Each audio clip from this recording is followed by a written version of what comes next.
মেঘলা বাসার দিকে যাচ্ছিল। সামনে পড়লো পাপড়ি। পাপড়িকে দেখে মেঘলা বলল, কি ব্যাপার পাপড়ি, তুই এখন কোথায় যাচ্ছিস?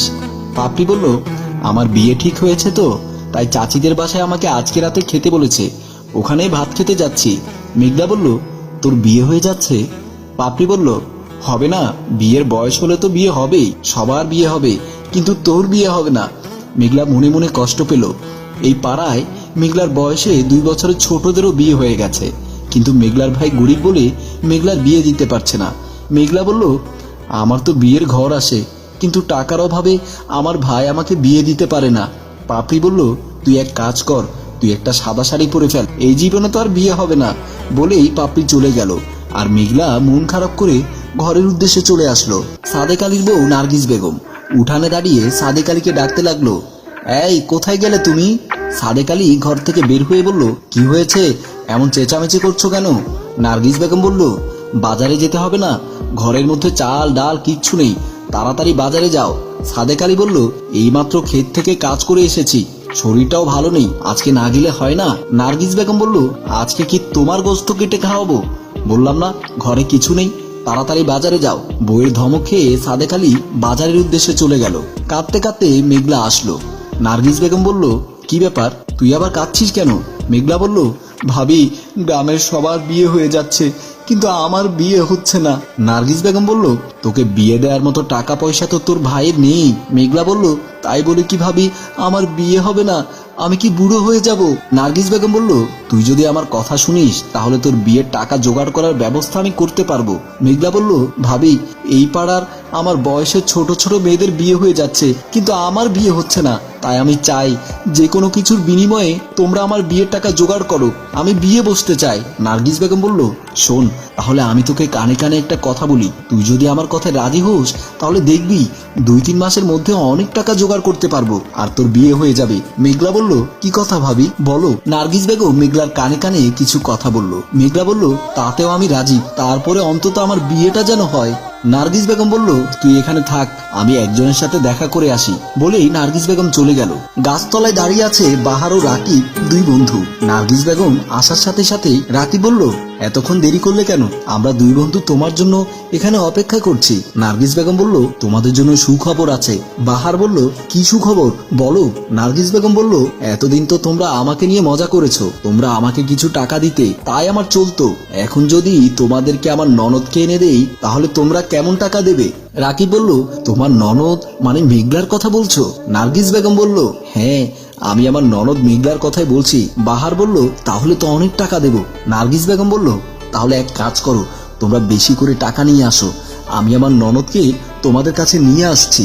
রাকিব বলল, তোমার ও নিয়ে চিন্তা করতে হবে না, আমাদের পকেট ভর্তির টাকা, তুমি যাও মেঘলাকে নিয়ে আসো।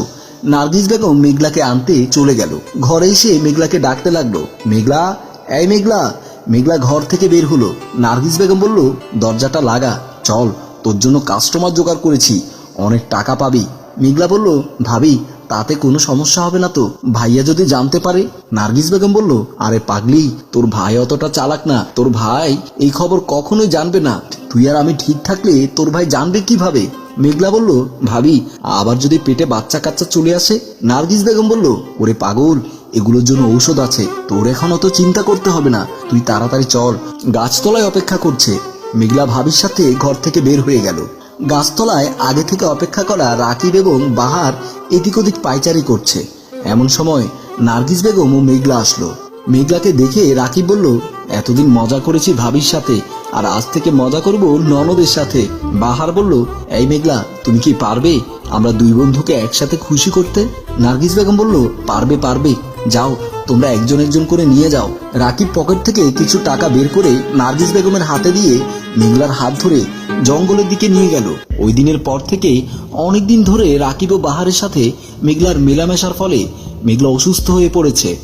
আজ মেঘলাকে তার বড় ভাই সাদেক আলী ডাক্তারের কাছে নিয়ে যাচ্ছে। সাদেক আলী বলল, শোনো, আমি মেঘলাকে ডাক্তার দেখাতে নিয়ে যাচ্ছি। নার্গিস বেগম বলল, একটু পরে গেলে হতো না, আমার বোনটা অনেকদিন পর বেড়াতে এসেছে। সাদেক আলী বলল, তোমার বোন বেড়াতে আসলে ঘরেই তো আসবে, সমস্যা কি, আমি আমার বোনটাকে ডাক্তার দেখিয়ে তাড়াতাড়ি চলে আসবো।